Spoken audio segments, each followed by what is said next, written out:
Bismillahirrahmanirrahim. Assalamualaikum warahmatullahi wabarakatuh. Perkenalkan, nama saya Yusril Ramadan. NIM 10542110529. Nomor absen 39. Di sini saya akan menjelaskan tentang analisis saham MNCN. Kemudian pembahasan kita itu ada profil saham, company profile, serta analisis sahamnya nanti. Kemudian kita masuk ke profil sahamnya.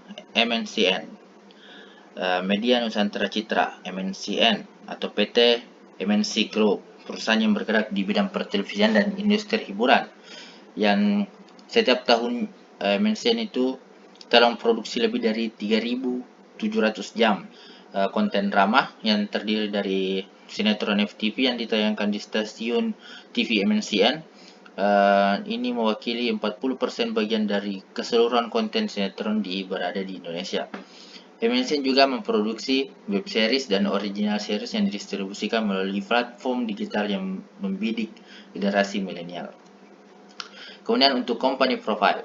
Untuk company profile-nya, dari anggaran dasar perusahaan dalam lingkup kerjanya itu di bidang perdagangan umum, pembangunan, perindustrian, pertanian, pengangkutan, percetakan, multimedia, perangkat satelit, perangkat telekomunikasi, jasa, dan investasi. Kemudian MNC juga itu memiliki channel-channel yang diproduksi oleh MNC Group, seperti MNC News, MNC Business, MNC Infotainment, MNC Muslim, MNC Entertainment, MNC International, MNC Musik, MNC Movie, MNC Drama, MNC Comedy, MNC Lifestyle, MNC Fashion, dan lain-lain. Kemudian yang berbasis media untuk mendukung kegiatan utamanya itu juga ada di bagian perkoranan, seperti dan di perkoranan, dan juga ada di radio, seperti korannya itu koran Sindo, Sindo Weekly, Geni, Mom and Skidly. Kemudian ada juga dari radionya itu Sindo Trijaya, Global Radio Jakarta, RD Jakarta, dan V Radio.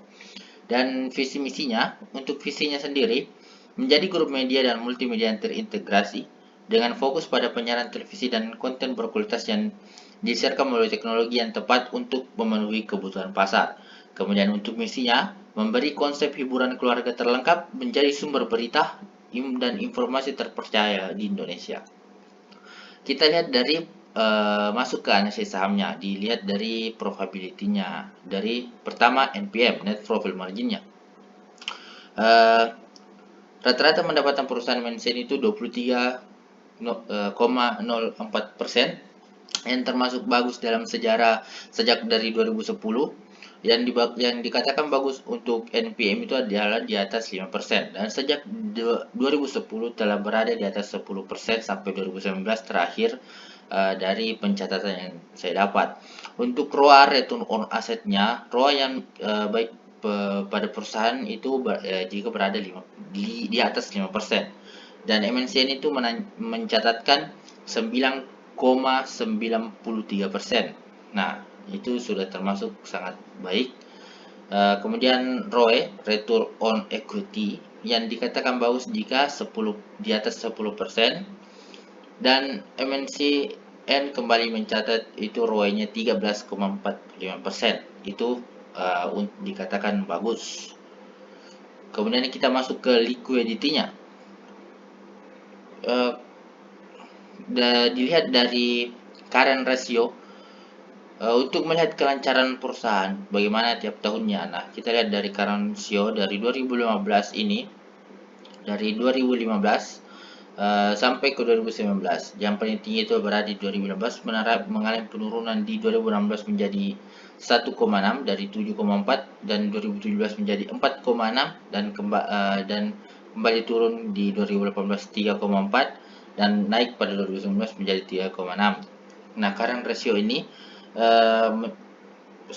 masih bisa dibilang baik karena masih berada di angka 3.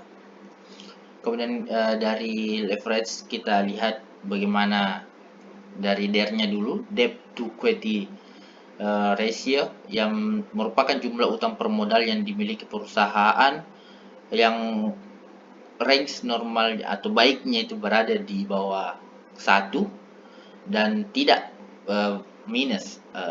Dan MNCN di sini mencatatkan 0,33 yang bisa dikatakan bagus dan mempunyai sedikit utang. Kemudian kita lihat price earning ratio yang menunjukkan harga saham mahal atau murah.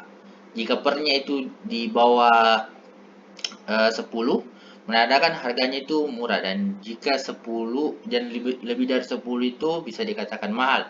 Sementara MNC mencatatkan pernya itu 7,60 yang bisa dikatakan murah menurut harga pasarnya. Dan kemudian kita lihat lagi bagaimana price to book value.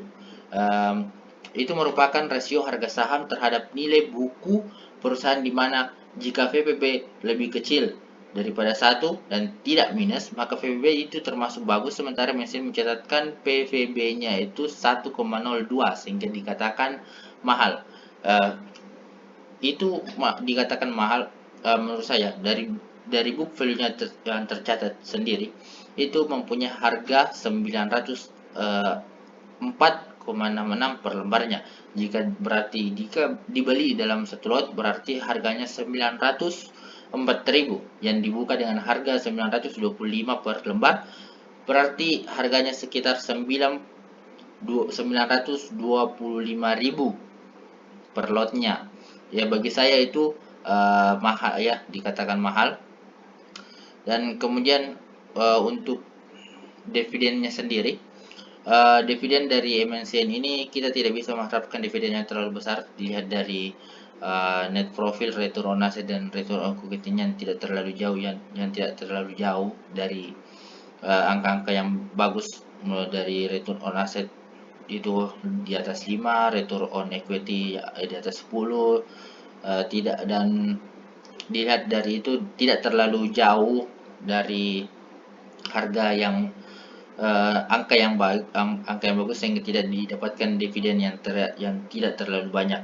Dari dividen yang saya dapatkan sendiri terakhir itu didapatkan tahun 2018, dan tidak ada catatan yang mendetail tentang dividennya per tahun berapa yang dibagikan. Dan kemudian dari analisis dari MNCN sendiri yang telah kita lihat, menurut saya untuk trading saham, MNC ini tidak akan terlalu memberikan efek ataupun keuntungan yang banyak jika kita trading daily trading yang ingin cepat menghasilkan keuntungan. Tapi jika kita melakukan investasi, mungkin akan memberikan yang lebih banyak lah dari yang diharapkan dari trading. Baik, itu saja penyampaian saya tentang analisis saham MNCN yang baiknya diinvestasikan. Mungkin itu saja dari saya. Billahi fisabilillah, fastabiqul khairat. Wassalamualaikum warahmatullahi wabarakatuh.